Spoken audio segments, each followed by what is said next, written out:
ये कहानी सीतापुर गांव की है, जहां टूनी चिड़िया रहा करती थी। टूनी चिड़िया का कोई बच्चा नहीं था। इस बात पर जंगल के कुछ पक्षी आपस में बात करते हैं। गौरी कवि तोते से कहती है, मिट्ठू मिट्ठू, देखो ना, टूनी को एक भी बच्चा नहीं हो रहा है, बेचारी बांझ ही है। तुम तो जानती हो गौरी, टूनी कभी माँ नहीं बन सकती। बार बार उसके साथ कोई ना कोई हादसा हो ही जाता है। दूसरी तरफ टूनी चिड़िया अपने पति पिंटू से कहती है, सुनिए जी, मैं भी सब चिड़िया की तरह माँ बनना चाहती हूँ। मेरा भी मन करता है कोई मुझे माँ पुकारे, मुझे भी ममता का सुख मिले। मैं तुम्हारी तकलीफ समझता हूँ टूनी, लेकिन हम कर भी क्या सकते हैं। हम दोनों ने कितनी कोशिश की, कितने डॉक्टरों से तुम्हारा इलाज करवाया। अजी, आपको अगर सही लगे तो क्यों ना हम एक बच्चा गोद ले लें। क्या? बच्चा गोद ले ले? तुम पागल हो गई हो क्या? टूनी, किसी और के खून को मैं अपना नाम नहीं दूंगा। मुझे मेरा ही अंश चाहिए, वरना मैं ऐसे ही ठीक हूँ। आप तो सही होंगे ही। आप तो सुबह चले जाते हैं और शाम में ही आते हैं। मैं पूरा दिन घर में अकेली तड़पती रहती हूँ। टूनी अपने पति को बहुत समझाने की कोशिश करती है, मगर पिंटू समझने को तैयार ही नहीं था।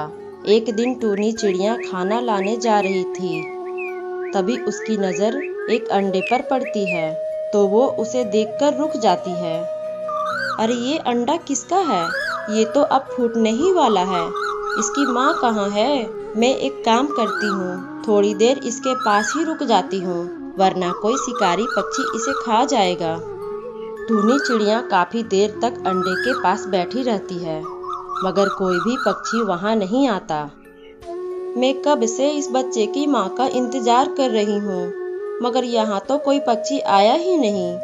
मैं इस बच्चे को यहाँ छोड़कर जा भी नहीं सकती। मैं एक काम करती हूँ, इसे अपने साथ ही ले चलती हूँ। इसे यहाँ छोड़ना सही नहीं होगा। टूनी अंडा उठाकर अपने साथ ले जाती है और उसी रात अंडा फूटकर उसमें से छोटी चिड़िया निकलती है।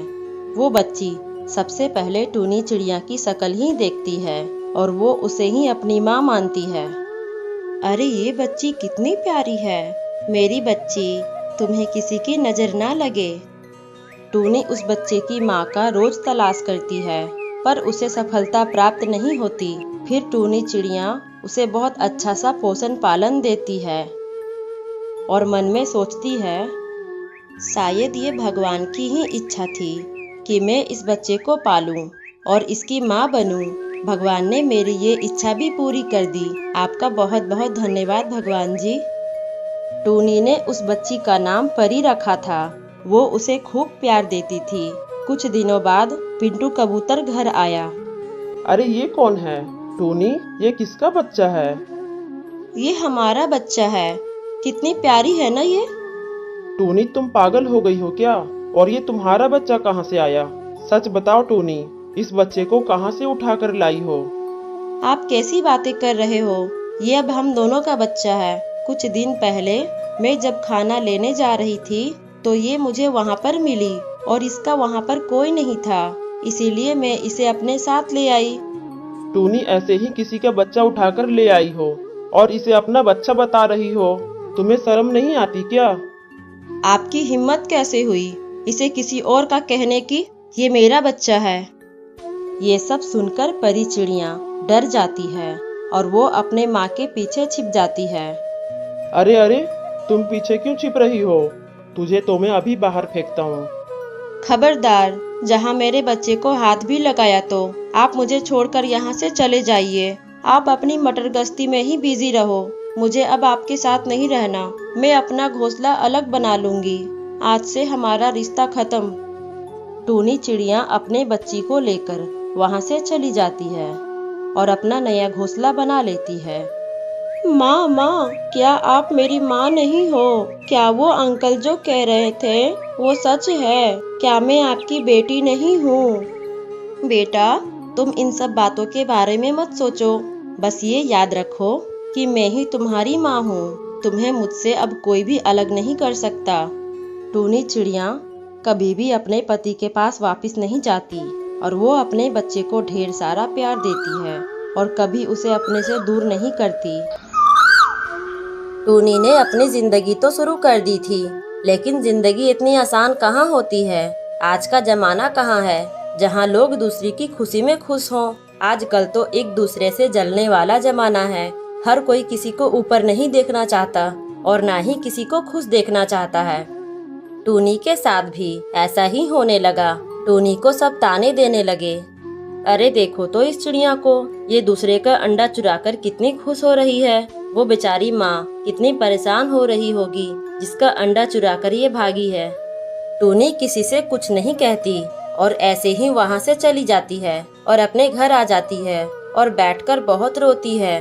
इतने में टूनी के घर वाले आ जाते हैं और उन्हें कुछ भी नहीं पता था कि टूनी ने अपने पति को छोड़ दिया है और अलग घर में रह रही है।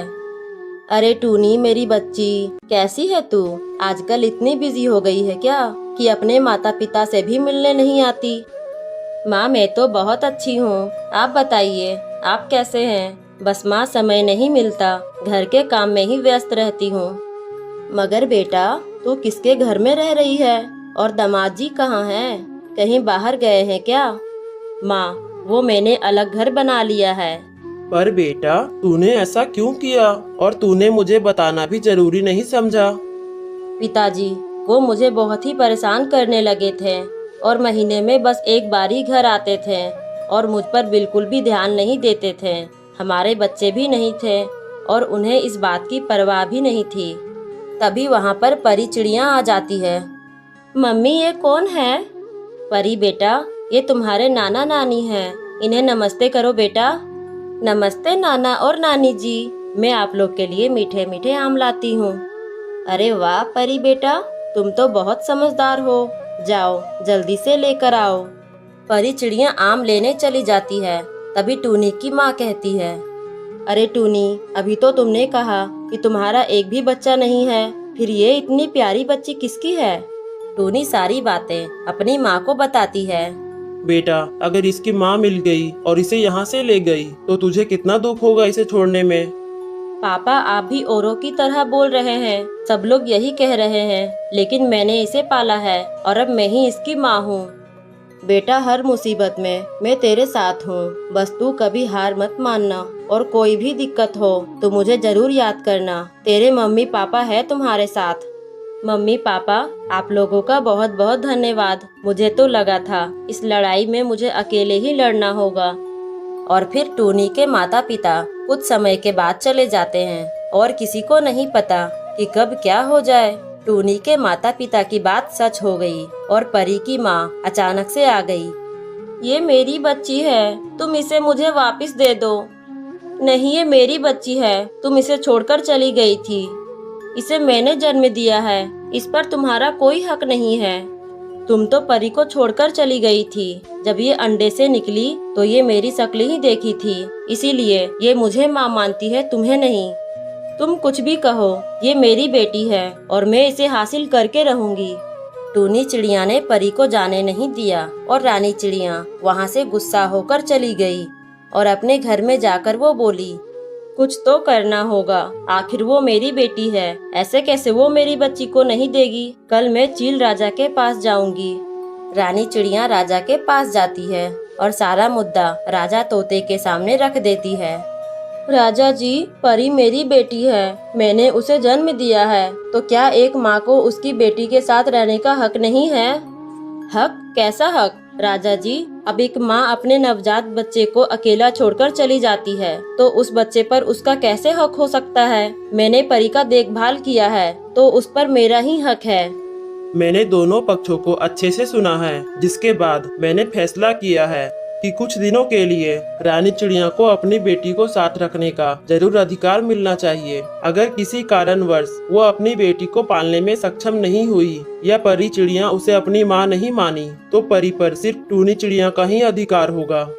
परी चिड़िया रानी चिड़िया को सौंप दी जाती है। रानी चिड़िया बहुत खुश होती है। परी मेरी बच्ची चलो मेरे साथ।